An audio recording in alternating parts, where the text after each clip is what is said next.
5, 4, 3, 2, 1। सभापति महोदय, मैं रक्षा मंत्रालय की मांगों का समर्थन करने के लिए खड़ा हुआ हूं। वर्तमान घटनाओं से पता चलता है कि संसार का हर देश अपनी सुरक्षा के बारे में चिंतित है और उसके लिए हर प्रयत्न कर रहा है। इस दृष्टि से अन्य देशों की तरह हमारे देश में भी रक्षा मंत्रालय का महत्व है। मुझे इस बात की खुशी है कि जहां अन्य मंत्रालयों की उनके पिछले साल के कामों के बारे में काफी आलोचना हुई है, वहां इस मंत्रालय की कम आलोचना हुई है। इससे पता चलता है कि इस मंत्रालय ने पिछले साल अच्छा काम किया है।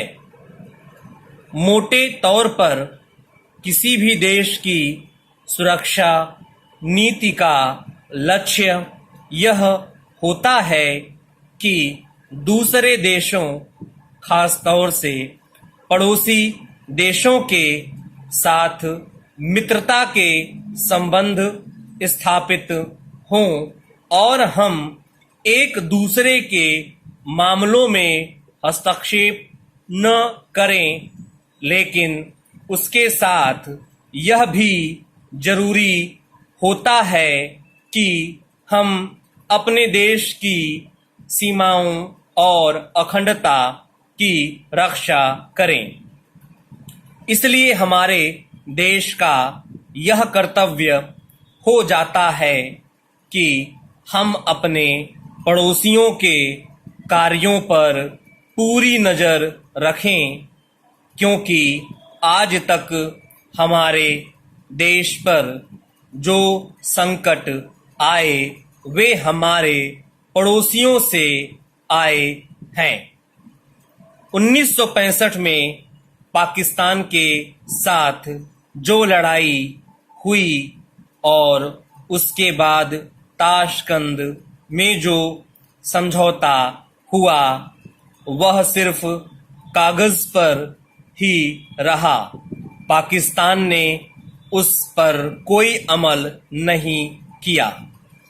इस दृष्टि से बहुत जरूरी है कि हम अपने देश की सुरक्षा की हर तरह से व्यवस्था करें।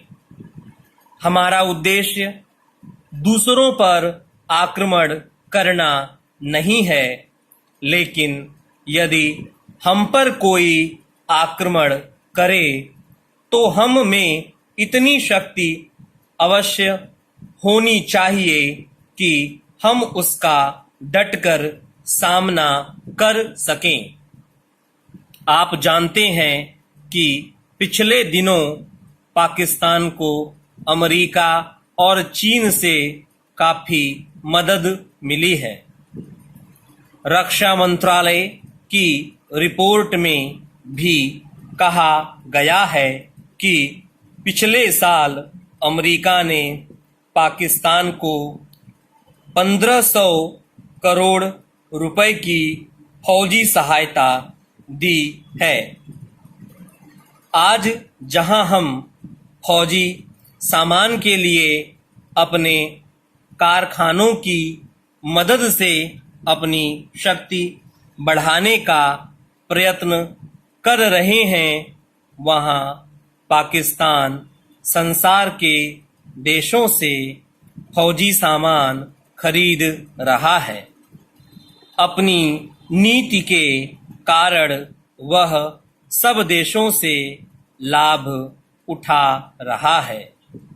मेरा सुझाव है कि हमको भी अपनी शक्ति बढ़ाने के लिए संसार के अन्य देशों से अधिक फौजी सामान खरीदना चाहिए। आज तिब्बत की सीमा पर चीन की 1.5 लाख फौज खड़ी है।